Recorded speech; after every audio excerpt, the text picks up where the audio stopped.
The lord. యేసు క్రీస్తు వారి పరిశుద్ధమైన నామంలో మీ అందరికి వందనాలు శుభాలు తెలియపరుస్తూ ఉన్నానండి.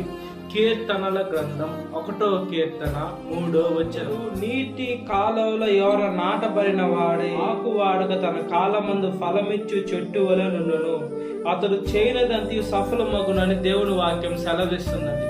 మనం ఎప్పుడైతే దేవుడు వాక్యానుసారంగా మనం జీవిస్తూ ఉంటామో, దేవుడు నీటి కాలువ నాటిపోయిన చెట్టు వలన మనల్ని ఉంచుతానని దేవుడు వాక్యం సెలవిస్తుందంటే, మనం ఎప్పుడైతే దేవుడు వాక్యానుసారంగా మనం జీవిస్తూ ఉంటామో, మనకి శ్రమలు వచ్చినా కూడా మనకి ఏ ఇబ్బంది పడాల్సిన అవసరం లేదని, ఏమంటే దేవుడు మనతో ఉండి మనల్ని ఆశీర్వదిస్తానని వాక్యం సెలవిస్తుంది.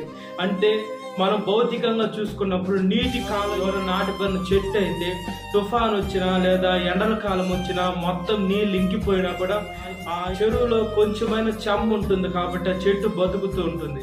మనల్ని కూడా దేవుడు వాక్యానుసారంగా, జీవం కలిగిన వాక్యానుసారంగా మనం బతకాలండి. మనం బ్రతికి ఇతరులను కూడా సర్వసత్యంలోకి బ్రతికించడానికి దేవుడు వాక్యము జీవమై ఉంది కాబట్టి మనము బ్రతికి ఇతరులను బ్రతికించాలని దేవుని వాక్యం సెలవిస్తుంది. అదేవిధంగా ఫలం ఇచ్చే చెట్టుగా కూడా ఉండాలండి. కొన్ని చెట్లు ఉంటాయి, ఎంత గొప్పగా నీటి కాలువ నాటి పడినా కూడా అది ఫలం ఇవ్వకుంటే దేనికి పనికి రాకుండా అడ్డమని కొట్టి పాడవేసి కాల్చివేస్తారు, పనికి రాందిగా అయిపోతుంది. మనము కూడా ఫలాలు ఇచ్చే చెట్టుగా ఉండాలి. అయితే క్రైస్తవులుగా పిలువబడుతున్న మనం ఏం చేయాలంటే, మనము సువార్తని ప్రకటించాలా. మనము చెప్తే వాళ్ళు మారకపోని, కానీ మనము వాళ్ళకి చెప్పే ప్రయత్నం చేయాలి.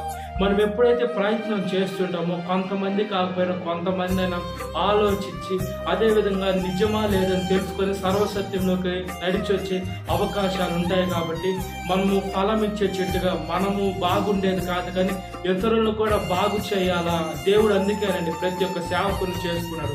సేవకుడు ఎందుకు బాగుంటాడు? దేవుణ్ణి సేవిస్తున్నాడు కాబట్టి బాగుంటాడు. ఆ సేవకుడు నేను బాగున్నాను కదా, వీళ్ళు కూడా బాగుండాలంటే దేవుని సేవించాలంటే సేవకుడు మార్గం చూసుకున్నాడు, వీళ్ళను కూడా అదే మార్గం నడిపిస్తే అతను కూడా ఆశీర్వదింపబడతాడు అనే ఒక ఆలోచన కలిగి సేవకులు దేవుని చేత పిలువబడిన ఆత్మతో ఈ లోకంలో సేవ చేస్తూ ఉంటారు. కాబట్టి ఈ లోకంలో మనం ఫలించే చెట్టు వలె నీటి కాలువ నాటబడిన బిడలుగా మనం ఈ లోకంలో ఉండునట్లుగా ప్రార్థన. మహాపరిశుద్ధాత్మదేవ, మా ప్రియ పరలోకపు తండ్రి, మీ చెట్లుగా మేము ఉండినట్లుగా ప్రాధాన్యపడుతున్నామయ్యా. ఫలాలు ఇచ్చే చెట్లుగా, ఆశీర్వదింపబడే బిడలుగా కాపాడండి అయ్యా. పనికిరాని చెట్టు కొట్టివేయబడుతుంది. మేము పనికి వచ్చే గుంపులో మేము ఉండాలంటే, మీ సేవ చేసే గుంపులో ఉండాలి.